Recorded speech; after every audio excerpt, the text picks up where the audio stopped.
Hello, beautiful, amazing, fantastic world, and you, wonderful, wonderful individual you. Today, I would like to speak about our emotional and moral investment in our own thinking and thoughts. For if we are only using our perceptions and a certain limited amounts of understanding of the world and see nature, for example, we would probably come to a certain thought that morality doesn't exist in nature, although it sincerely does. For every creature, every single plant life, they do act in their own moral nature. They have a certain rhythm, they have certain behaviors, certain instincts that do make them wholly them and purely so. They do not have any dubious intentions, they do not have any inner conflicts that makes them doubt themselves or go against their own nature in fear or these types of things we human beings are struggling with. Now, when we do moral thinking, when we do take responsibility for what we think about, how we think about things, and warm them up with our emotions, we do not wish to be emotionally invested in pain, unless, of course, we wish to have pain in its true sense.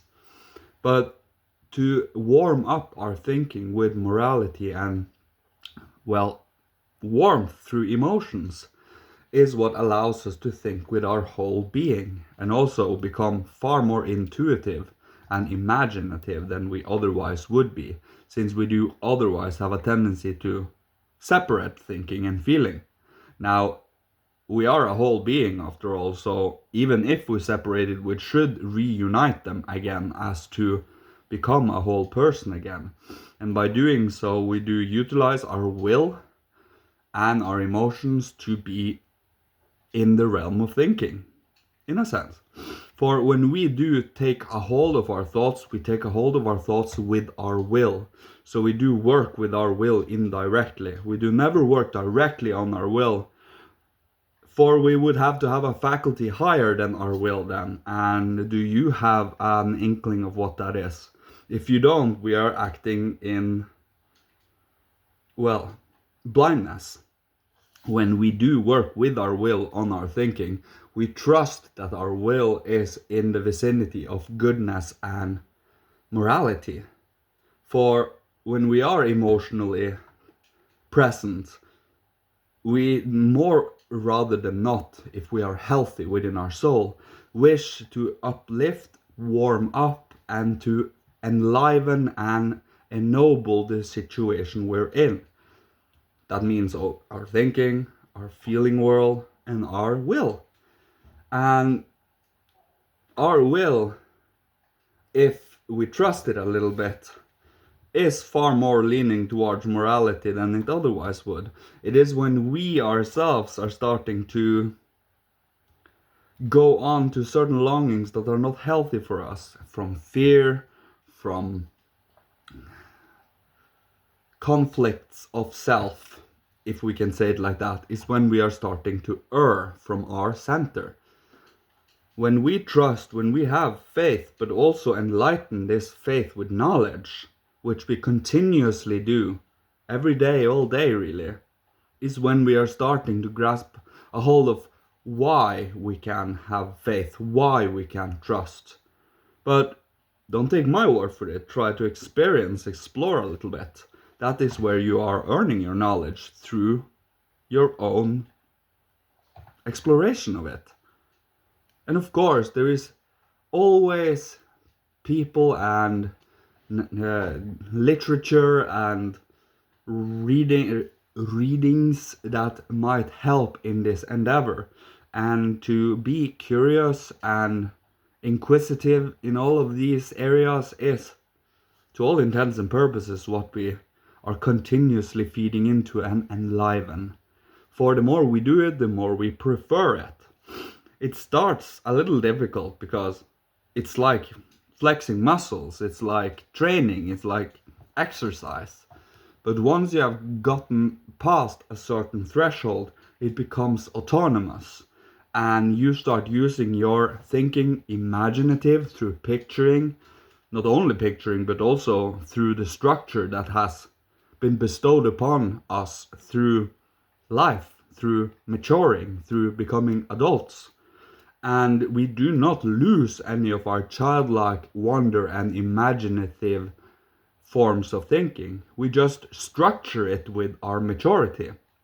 For once we believe that our childlike nature, that our imagination, wonder, joy in perceiving just the most quote unquote mundane of situations, it really means enlivening the mundane. For if we see something as mundane, it is us, not the thing perceived. It is we that enliven the whole of existence around us through our own imagination, inspiration, and intuition. And for us to really find the wholeness of reality, what we perceive, we need to enliven our own being as to be able to do so. And that requires emotional investment in our thinking. Once we start blending emotions with our thinking, we quickly start to become preferent to certain thoughts and avert to other thoughts. Mostly because you quite start to understand the flavors and tastes of different thoughts and feelings. But I digress. It is all about the responsibility of our own self and our own inner being and thinking. If we do blame a certain thing of how we think, we do not have a control of our own inner being. Yes, it is allowed to be a little annoyed. It is allowed to feel emotions. That is not what's the purpose anymore. The purpose is to truly balance emotions and not suppress them. For if we do not have any emotions and we suppress all of them as to just being a blank slate in our perception, we cannot infuse it with joy even. But by in freedom utilize our own inner ability to infuse any situation with joy, we are participating in freedom doing so. We choose to allow reality around us to flourish and blossom and become far more alive and beautiful than we otherwise would allow ourselves by only perceiving neutrally. And of course, neutral perception, nothing wrong with that. You can learn a lot from that specific area, but there are far more areas than only that. You experience from an emotional standpoint and also from a psychic standpoint or from a spiritual standpoint activities, and you can see it from the realistic or from the idealistic. You wish to see something blossom in the world and you feed and utilize and do your own work as to see it blossom in the world. Even if it is only through you, you are still a unique expression of reality and hence can share it with others as a means of artistic expression. That is why we are also practicing language, practicing communication. For communication signify far more than just the words. It's the whole image behind the language. And that is, the more you train and practice communication, the more you're better at conferring these images to language.